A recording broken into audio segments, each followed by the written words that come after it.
अस्सलाम वालेकुम, मैं हूं ताबिश मीर और आप देख रहे हैं प्रोग्राम स्पोर्ट इन बॉक्स। बात कर रहे हैं आज के दिन के हवाले से। तो आज का दिन कौमी क्रिकेट टीम के लिए काफ़ी अहम रहा। पहले कराची में कौमी क्रिकेट टीम की जो सीरीज़ होनी है इंग्लैंड के ख़िलाफ़, उसको लेकर जो है इंग्लैंड की टीम पाकिस्तान आ चुकी है। ताम जो है कराची में मकामी होटल में जो है इंग्लैंड के कप्तान की जानिब से प्रेस कॉन्फ्रेंस की गई, तहम उनकी साफ़ियों से गुफ्तगू हुई। इसी के साथ साथ जो है 4:30 बजे ज़रा की जानिब से कल बताया जा रहा था कि कौमी क्रिकेट टीम के स्क्वाड का ऐलान किया जाएगा। तहम पीसीबी ने इस बात की तस्दीक कर ली थी और आज कौमी क्रिकेट टीम के स्क्वाड का ऐलान कर दिया है। कौमी क्रिकेट टीम के वर्ल्ड कप के स्क्वाड का ऐलान किया गया है, जिसकी क़यादत कौमी क्रिकेट टीम के कप्तान बाबर आजम कर रहे हैं। नायब कप्तान शादाब खान हैं। मोहम्मद रिजवान बतौर विकेट कीपर टीम का हिस्सा हैं। तहम बैकअप विकेट कीपर के तौर पर और जो है इसी के साथ साथ जो है मोहम्मद हारिस को टीम का हिस्सा बनाया गया है और 18 रुकनी स्क्वाड में उन्हें शामिल किया गया है। जबकि दूसरी जानिब अगर बात की जाए कौमी खिलाड़ियों में, तो हैदर अली, इसी के साथ साथ हारिस रऊफ, शाहनवाज धानी को जो है शामिल किया गया है और वो भी जो है बतौर बैकअप के तौर पर जो है शामिल किए गए हैं। साथ ही साथ अगर दीगर खिलाड़ियों के हवाले से ही बात की जाए तो इसमें जो है आसिफ अली को टीम का हिस्सा बनाया गया है। इफ्तिखार अहमद टीम के साथ हैं, मोहम्मद हसनैन हैं, मोहम्मद नवाज़ हैं और मोहम्मद वसीम जूनियर हैं। इसी के साथ साथ शान मसूद को भी टीम में शामिल किया गया है, उस्मान कादिर हैं और जो है दीगर खिलाड़ियों में शामिल किया गया है फ़खर जमान को।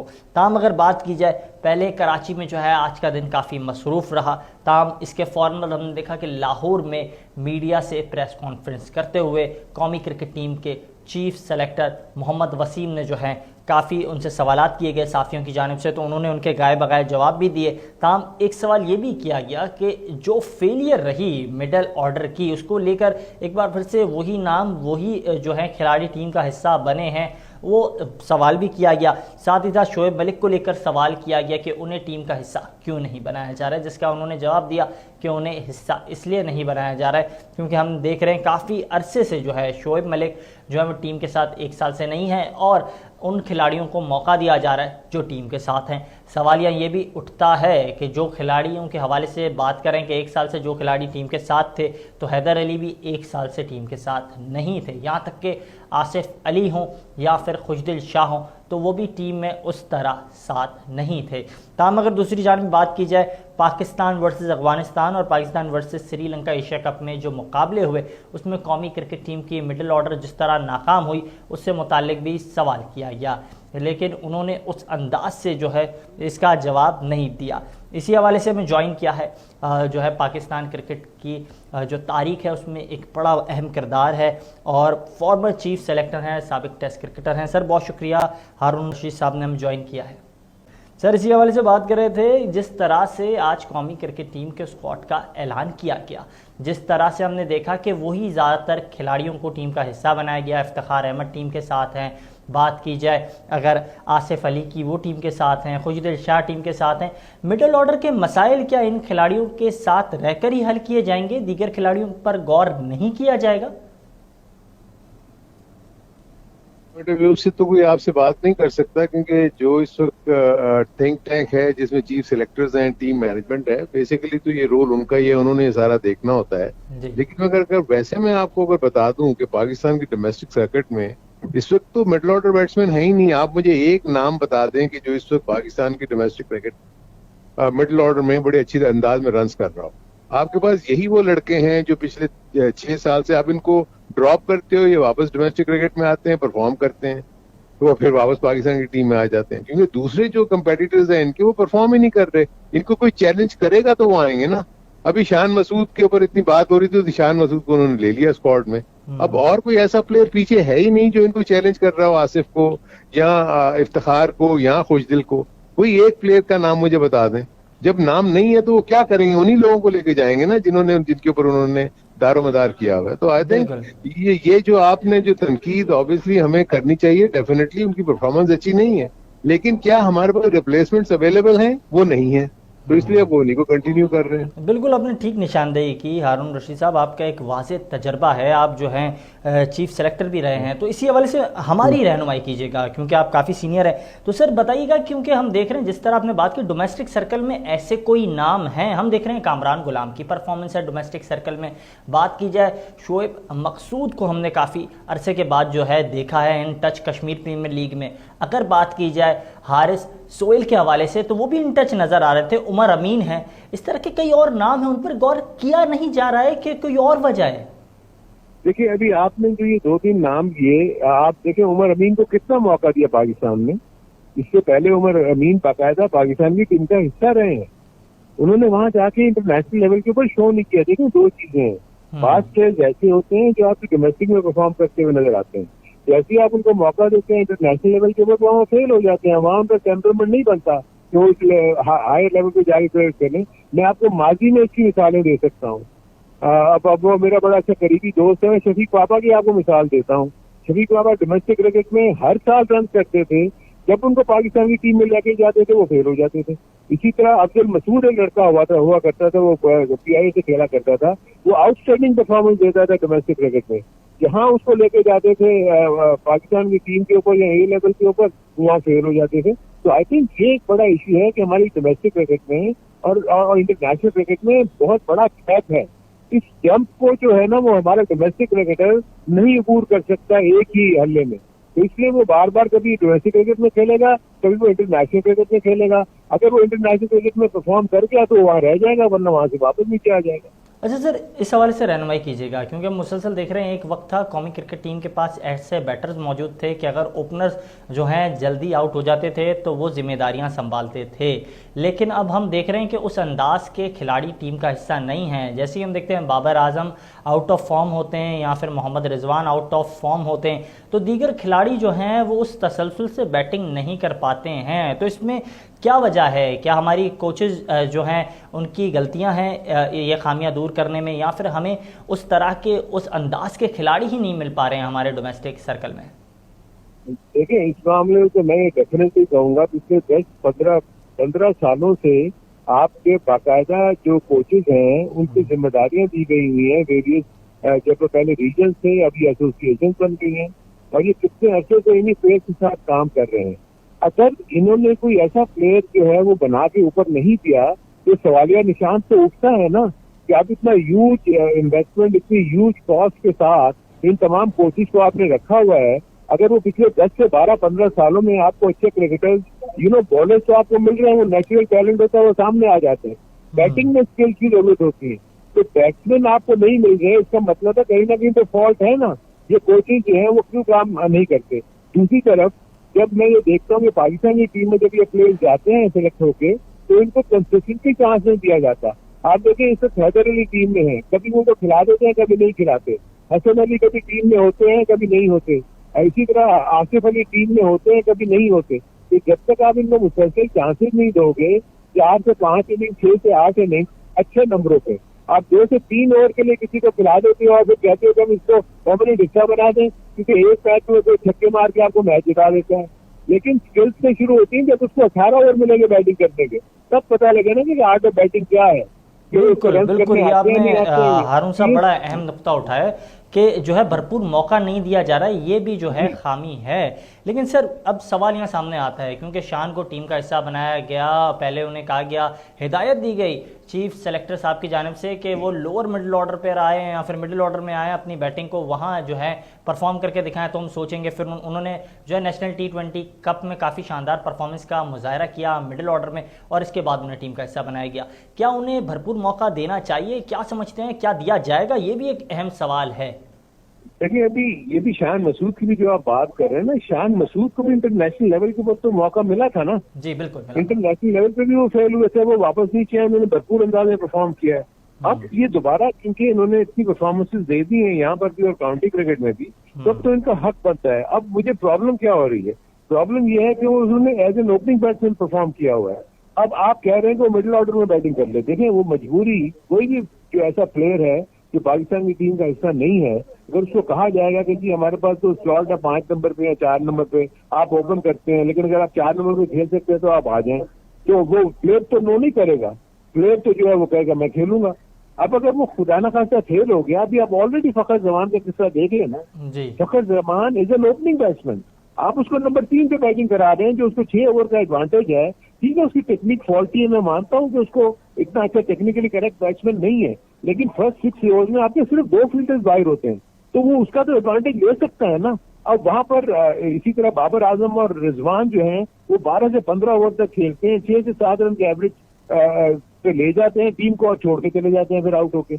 यहाँ तो वो फिनिश करें ना, उसको लेके जाए और टीम के रन को 200 पे ले जाए ना। फिर जब आप बिल्कुल इतनी लंबी बिल्कुल, ये बैटिंग कर आपने एक लेते हैं वाज़ेह तो आप अहम उसको नुक्ता 200 उठाया है नंबर पे हारून लेके साहब। जाए ना। बिल्कुल बिल्कुल ठीक बात की आपने कि जो है ये अंदाज होना चाहिए कि फिर गेम को फिनिश किया जाए अगर स्टार्ट से ही इतने स्लो रन रेट के साथ खेलना है।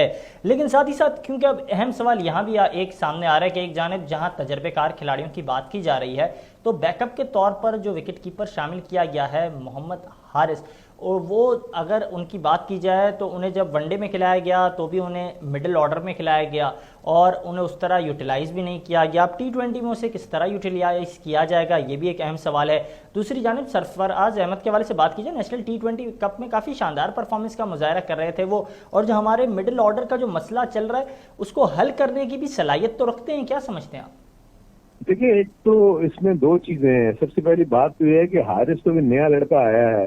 आपको सबसे पहले अगर मेरे आप राय लेंगे तो मैं तो सेकंड विकेट कीपर के हक में नहीं हूँ T20 स्क्वाड में। किस बात के लिए सेकंड विकेट कीपर? एक ही आपका विकेट कीपर होना चाहिए, कोई अच्छा बैट्समैन वो डाल देते अगर वो समझते थे। आप लोग मिसाल देते हैं इंडिया की, हम लोग मिसाल देते हैं इंग्लैंड की, कि वहां 2 विकेट कीपर खेल रहे हैं। आप ये देखेंगे वो जो 2 विकेट कीपर थे वो इम्पैक्ट प्लेयर्स हैं। अगर कार्तिक जो है वो अपनी टीम को मैच जिताता है, अगर पंत जो है वो अपनी टीम को मैच जिताता है। इसी तरीके से अगर आप बटलर को ले लेते हैं या ब्रेस्टो को ले लेते हैं, वो लोग तो अपनी टीमों को मैचेस जिताते हैं, तो वो तो इम्पैक्ट प्लेयर्स हैं। आपका क्या हारिस इम्पैक्ट प्लेयर है? नो। सो इसीलिए मेरे अपने नजदीक ये जो एक तो ये कोई ऐसी चीज नहीं है कि सेकंड विकेट कीपर का कोई कॉन्सेप्ट हो, आप उसकी जगह के ऊपर कोई वो डाल सकते हो। हाँ, इंजरी अगर हो जाती है तो देयर इज नो इशू, आप किसी को रीइंफोर्स कर सकते हैं, आप बुला सकते हैं, क्योंकि आईसीसी के रूल्स में ये इजाजत है कि कोई बंदा अनफिट हो जाएगा आप उसको रिप्लेस कर सकते हैं। तो मेरे अपने नजदीक ये थिंकिंग जो मेरी समझ में नहीं आ रही। आप T20 के स्क्वाड में अगर लेके जा रहे हो तो आप ये देखो कि आपकी टीम में 14 के 14 या 15 बंदे ऐसे हैं जो 11 का हिस्सा हो सकते हैं। यहाँ मैं आपको 2 बंदों के नाम अभी ले देता हूँ कि जो 11 का हिस्सा नहीं होंगे। उस्मान कादिर हो गए और ये लड़का जो हारिस है। आप तो 13 प्लेयर के साथ जा रहे हो वर्ल्ड कप खेलने, और उस 13 प्लेयर में भी एक शान मसूद है 12वां प्लेयर, यानी वो उसका भी कोई पता नहीं है कि वो ओपन तो करेगा नहीं। आप मिडिल ऑर्डर में खिलाओगे, वो फेल होगा, आप उसको ड्रॉप कर दोगे। So in fact you are taking only 12 players for the world cup. ये एक बहुत बड़ी मुझे तो समझ में नहीं आ रहा कि किस तरीके से ये थिंक टैंक काम कर रहा है, चाहे वो कैप्टन हो, चाहे वो कोच हो, चाहे वो चीफ सेलेक्टर हो। ये मेरी थिंकिंग है, वो अपनी थिंकिंग में। बिल्कुल, ये आपकी अपनी जाती राय है। बिल्कुल, बहुत शुक्रिया। हारून रशीद साहब अपनी कीमती ख्यालात का इजहार कर रहे थे, फॉर्मर चीफ सेलेक्टर हमारे साथ मौजूद थे, और वो यही कह रहे थे कि जो गलतियां हैं उन गलतियों पर काम करने के बजाय ना जाने किस अंदाज से सोचा जा रहा है, किस तरह से जो है उस स्क्वाड का ऐलान किया जाता है, और वही जो है चेहरे हम देखते हैं, और इसके बाद उसी अंदाज से क्रिकेट होती है। मिडिल ऑर्डर का मसला ताहाल हल नहीं हुआ है। अगर बात की जाए कौमी क्रिकेट टीम के हवाले से, तो आज जब स्क्वाड का ऐलान किया गया तो उस दौरान जो है साफियों ने सवाल किया और पूछा कि आया जो मसला था मिडिल ऑर्डर का, और ये एक दरपेश मसला है, क्या ये हल हो चुका है इन नामों के साथ? तो इसका सवाल जो है देते हुए उन्होंने कहा कि जिस अंदाज से जो है कौमी क्रिकेट टीम ने परफॉर्मेंस की एशिया कप में, वो सिर्फ 2 मैचेस ऐसे थे जिसमें परफॉर्म उन्होंने उस अंदाज से नहीं किया है, अलबत्ता बाकी मैचेस बेहतर रहे हैं। ये कहना था चीफ सेलेक्टर मोहम्मद वसीम साहब का। तमाम दूसरी जानिब अब एक और सवाल जब उनसे किया गया कि जिस तरह से कौमी क्रिकेट टीम ने जो है परफॉर्म किया है अफगानिस्तान के खिलाफ या फिर श्रीलंका के खिलाफ, तो आया क्या ये बेहतर हिकमत अमली थी जब हमारी मिडिल ऑर्डर कोलैप्स हो गई, और अब जो मिडिल ऑर्डर है ये कोलैप्स नहीं होगी? ये भी सवाल साफियों की जानिब से किया गया। इसी सिलसिले में ज्वाइन किया है सीनियर स्पोर्ट जर्नलिस्ट हैं और इनके जो अंदाज़ गुफ्तगू है काफ़ी पसंद किया जाता है, असगर अजीम साहब। सर बहुत शुक्रिया कीमती वक्त देने के लिए, वेलकम टू द शो। बहुत शुक्रिया आपका। सर इसी हवाले से बात कर रहे थे आपसे कुछ देर पहले। साबिक चीफ सेलेक्टर साहब हारून रशीद साहब हमारे साथ मौजूद थे, वो भी कह रहे थे कि जो हिकमत अमली है जो हमारी पीसीबी की सिलेक्शन कमेटी है की है उसकी समझ में नहीं आती है। क्या अंदाज से जो है वो खिलाड़ियों को जो है पिक एंड चूज़ करते हैं, फिर उन्हें किस तरह यूटिलाइज करते हैं, ये तमाम जो उनका अंदाज है ये समझ में नहीं आता है। हम तो समझने से कासिर हैं, क्या तरीक़ेकार है सर? देखिए, सबसे पहली बात तो ये है कि जब भी कोई मेगा इवेंट हमारे सामने आता है तो उससे 2-3 महीने पहले हम जो है वो मुश्किल नौ के मराहिल से गुजरते हैं। हम ये कहते हैं कि जी हम जो है वो टीम तैयार कर रहे हैं, जबकि दुनिया जो है वो 3 साल पहले टीम की तैयारी शुरू कर देती है। अपना कप्तान, अपना टारगेट वो बता देती है, अपने 11 साइड या अपने टॉप 15 साइड को जो वो एक तरफ कर देती है कि जी आपने इस इवेंट के लिए तैयारी करनी है और आपका ये हदफ है। तो जब हदफ 3 महीने पहले जो है वो फाइनल किया जाए और टारगेट 3 महीने पहले बताया जाए तो फिर वहां पे तैयारी नहीं होती बल्कि एंटरटेनमेंट होता है। जो भी हमारे चीफ सिलेक्टर्स आते हैं और जो बोर्ड की पॉलिसी होती है वो हम तवील अरसे से देख रहे हैं कि वहां पे एंटरटेनमेंट का फैक्टर ज्यादा होता है, मुदाखलत ज्यादा होती है, खिलाड़ियों को की तैयारी के लिहाज से बहुत कम वक्त मिलता है और नहीं किसी खिलाड़ी को ये पता होता है कि उसका हदफ है क्या। जब हम दुनिया की बेहतरीन T20 की टीम रखते हैं, जब हमारे पास T20 का बेहतरीन जो है वो टैलेंट मौजूद है, तो फिर हम इतनी ताखीर से टीम क्यों बनाते हैं। आज जिस टीम का वर्ल्ड कप के लिए ऐलान किया गया उसमें शान मसूद और हैदर अली की वापसी हुई। अब कोई इस चीफ सेलेक्टर से ये पूछे कि अल्लाह के बंदे तेरी अकल कहाँ थी, तो क्या सोच रहा था, तो शान मसूद को परफॉर्मेंस के बगैर तूने इन नहीं किया लास्ट सीरीज में और एशिया कप में। हैदर अली को सर जो है इसकी सादी सी वजाहत मैं कर दूं अगर मुनासिब लगे आपको कि पिछली मरतबा जब प्रेस कॉन्फ्रेंस की थी एशिया कप को लेकर तो उन्होंने कहा था कि हमारा जो ओपनिंग पेयर है वो काफ़ी ज़्यादा बेहतरीन है, इसके लिए शान लोअर मिडिल ऑर्डर या फिर मिडिल ऑर्डर में परफॉर्म करके दिखाए। उन्होंने परफॉर्म कर दिया है तो अब तो कोई जवाब ही नहीं रहता उन्हें टीम में शामिल ना करने के लिए, तो उन्हें शामिल कर लिया गया है। अब सवाल यहाँ ये पैदा होता है, आया उन्हें शामिल तो किया गया है लेकिन क्या मौका दिया जाएगा? जिस तरह हमने देखा एशिया कप का एक भी मैच हैदर अली ने नहीं खेला। देखिए, बिल्कुल मौका दिया जाएगा। शान मसूद जो है जिस परफॉर्मेंस की बुनियाद पर आए हैं और जिस रिथम में है, मैं समझता हूँ इंग्लैंड के खिलाफ उन्हें जो है टॉप ऑर्डर में बिल्कुल खिलाना चाहिए। जहां तक आप बात कर रहे हैं कि जी ओपनर बहुत अच्छा खेल रहे हैं, तो मेरे भाई आप इस दोनों ओपनर को जरा मिडिल ऑर्डर में ले आइए, इनको टॉप से जो ना 1 डाउन 2nd डाउन 5वीं पोजीशन पे ले आइए, आपकी इनकी परफॉर्मेंस का सारा भांडा जो है फुट जाएगा, सब कुछ सामने आ जाएगा। ये इंतहाई देखें, बाबर अगर ओपनिंग कर रहा है तो रिजवान को चाहिए कि वो 3रे या 4थे नंबर पर आके देख ले, क्योंकि हमें ओपनर्स के साथ साथ नीचे भी तेज खेलने वाला बंदा चाहिए। लेकिन रिजवान ये बात अच्छी तरह जानता है कि वो नीचे उसको जो है वो टॉप 6 ओवर का जो बेनिफिट है वो नहीं मिलेगा। तो ये इंतहाई चालाकी के साथ इंतहाई जो है वो अपनी जगह बनाएंगे। देखिए, जो गलती सरफराज ने की थी उस गलती से सरफराज ने तो नहीं सीखा, लेकिन मैं समझता हूँ अपना रिजवान ने जो है बहुत ज्यादा सीखा है, इसीलिए वो टॉप ऑर्डर से नीचे आते नहीं, ओपनिंग से नीचे वो बैटिंग ही नहीं करते। उनको पता है कि मैंने जो भी खेलना है वो अपने जो 6 ओवर के अंदर ही अंदर अपने आप को सेट करना है। लेकिन जो स्ट्राइक रेट इस सामने आ रहा है वो लम्हा फिक्रिया है इस पूरी पाकिस्तान की टीम के लिए, मैनेजमेंट के लिए, कि ये जो स्ट्राइक रेट है इसका बनेगा क्या। इस स्ट्राइक रेट से कैसे पॉसिबल है कि पाकिस्तान जो है T20 वर्ल्ड कप जैसे बड़े इवेंट में जो है वो कोई अच्छी परफॉर्मेंस दे दे। मेरा ख्याल है कि सबसे पहले तो हमारे जो कोचेज हैं वो भी T20 के लाए जाएं, जो जदीद क्रिकेट को समझते हो, जदीद क्रिकेट का उनको पता हो। अब जो कोचेज हमने लगा रखे हैं उन्होंने कितने T20 मैचेस खेले हैं, कितनी उनकी T20 में परफॉर्मेंस है, देखिए जिसको उस गली का नहीं पता जहां उसको जाना है, आप उसको गली में कैसे भेज सकते हैं? उसको बिल्कुल, ये एक अहम सवाल है। तो लेकिन साथ ही साथ सर इस सवाल से वजाहत कीजिए, कल तक तो हम यही जो है खबरें ज़राए की जाने से सामने आ रही थी कि सरफराज अहमद टीम का हिस्सा हो सकते हैं बतौर बैकअप विकेट कीपर, क्योंकि उनके पास एक वाज़ेह तजर्बा है। साथ ही साथ ये भी कहा जा रहा था जो मिडिल ऑर्डर के मसाइल हैं अगर सरफराज टीम का हिस्सा होंगे तो वो भी हल हो जाएंगे, लेकिन ये दोनों चीज़ें नहीं हुई। मोहम्मद हारिस के हवाले से बात की जाए, पेशावर ज़ल्मी के लिए उन्होंने मैचेस खेले हैं PSL में, वो बतौर ओपनर टीम में जो है शामिल रहे हैं, पेशावर ज़ल्मी के लिए उन्होंने खेला। अब क्या बतौर ओपनर उन्हें टीम का हिस्सा बनाया जा रहा है? मिडिल ऑर्डर के मसाइल तो उनके साथ तो हल नहीं हो सकते, हमने देख लिया था जिस तरह वेस्ट इंडीज़ की सीरीज़ में उनकी परफॉर्मेंस रही। देखिए, हारिस बेंच पे बैठेंगे, वो टीम का हिस्सा नहीं होंगे तब तक, जब तक कि रिजवान को खुदा न करे कोई मसला ना हो जाए फिटनेस के हवाले से। और हारिस तवील अरसे से इंतजार में भी थे, और नो डाउट कि वो एक अच्छे और बासलाहियत विकेट कीपर बैट्समैन है। सरफराज को अगर लेते तो यकीनन टीम बैलेंस होती, लेकिन वो भी बेंच पे ही बैठते जब तक कि रिजवान को कोई प्रॉब्लम नहीं होती। तो इतने सीनियर और चैंपियन कप्तान को बेंच पे बिठाना तो वैसे भी तोहिन है, और मैं नहीं मुनासिब समझता नहीं है, बिल्कुल। कि उसको मुनासिब नहीं था। अब हारिस को मौका मिलेगा, लेकिन उसको लंबा इंतजार करना पड़ेगा।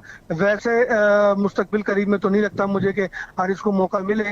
वो के रिजवान जो है उनके बैकबोन में प्रॉब्लम है, और ऑप्शन नहीं है, बहुत पहले से है। उस बैकबोन के प्रॉब्लम को जो है वो फेस कर रहे हैं, और उसके साथ साथ वो खेल भी रहे। देखते हैं कि रिजवान अपनी फिटनेस को कब तक जो है वो बरकरार रख सकते हैं, क्योंकि शाहिद खान आफरीदी जैसा प्लेयर जो खुद बैकबोन के प्रॉब्लम में है, वो खुद ही कहते हैं कि ये फैसला जो है प्लेयर को खुद करना होगा। एक वक्त आता है जब तकलीफ इतनी ज्यादा बढ़ जाती है कि वो जो है विकेट पे ठहर ही नहीं सकता। बिल्कुल, ये आपने ठीक वजाहत की। साथ ही साथ सवाल किया गया आज मोहम्मद वसीम साहब से साफ़ियों की जानिब से, और एक सवाल ये भी किया गया कि शोएब मलिक टीम का ऐसा क्यों नहीं है। ताहम इस हवाले से जब बात उन्होंने की, उन्होंने कहा क्योंकि एक साल से उन खिलाड़ियों पर हमने गौर नहीं किया जो एक साल से टीम के साथ नहीं थे, और हम एक साल से ये टीम बनाने की कोशिश कर रहे हैं। तो जो खिलाड़ी एक साल से टीम का हिस्सा रहे हैं और उन्होंने खेला है तो उन्हें ही टीम का हिस्सा बनाया गया है। तो सर मेरी शायद जो है यादाश्त कमज़ोर हो गई है, तो सर इस हवाले से आप भी बताइएगा कि आसिफ अली जो हैं क्या वो कितने टाइम से टीम के साथ थे। बात की जाए हैदर अली के हवाले से, वो कितने टाइम से टीम के साथ थे। भाई देखिए, पाकिस्तान क्रिकेट में लतीफे होते हैं, ये भी एक लतीफा है, और जिसे पिया चाहे वही सुहागन। इसी फार्मूले पर ये चल रहा है।